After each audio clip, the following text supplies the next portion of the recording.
తెలంగాణ అభివృద్ధికి కేంద్రంతో కలిసి పనిచేస్తా, మరో 50 సార్లైనా ప్రధాని కలుస్తా, త్వరలో నిమ్స్లో హ్యుందై కార్ల పరిశ్రమ, జైరాబాద్ బహిరంగ సభలో సీఎం రేవంత్ రెడ్డి. రాష్ట్రాభివృద్ధికి కేంద్రంతో కలిసి పనిచేస్తానని సీఎం రేవంత్ రెడ్డి అన్నారు. ఆల్రెడీ పనిచేస్తున్నాం కదా కలిసే. నిధుల కోసం అవసరమైతే ప్రధాని మోడీని మరో 50 సార్లు కలిసేందుకు సిద్ధమన్నారు. నిధుల కోసం తర్వాత కలుద్దు కానీ ఫస్ట్ 42% రిజర్వేషన్ కోసం అయితే ముందుగా కలగలు. ఒక్కసారి సంగారెడ్డి జిల్లా జైరాబాద్ నియోజకవర్గంలో శుక్రవారం జిల్లా ఇన్ఛార్జ్ మంత్రి కొండా సురేఖ, వైద్యారోగ్య శాఖ మంత్రి దామోదర్ రాజనరసింహతో కలిసి 494.67 కోట్ల అభివృద్ధి పనులకు ప్రారంభోత్సవాలు శంకుస్థాపనలు చేశారు. అనంతరం జైరాబాద్ పట్టణం వస్తాపూర్లో జరిగిన ప్రజాపాలన ప్రగతి బాట బహిరంగ సభలో ప్రసంగించారు. ఎన్నికల సమయంలోనే రాజకీయాలని, ఆ తర్వాత రాష్ట్ర అభివృద్ధి తనకు ముఖ్యమన్నారు.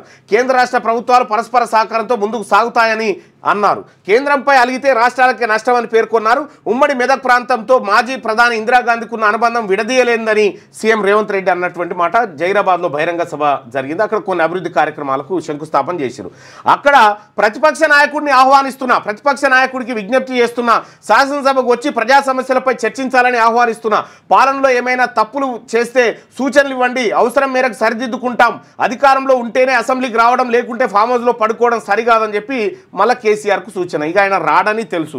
చందమామ రావే జాబిల్లి రావే, చందమామ వచ్చేది లేదు, జాబిల్లి దిగేది లేదు, ఏదో చెప్పుకుంటూ అన్నం తినిపించు, అంతే ఆ హుగ్గుపాలు తాగిపించుడు.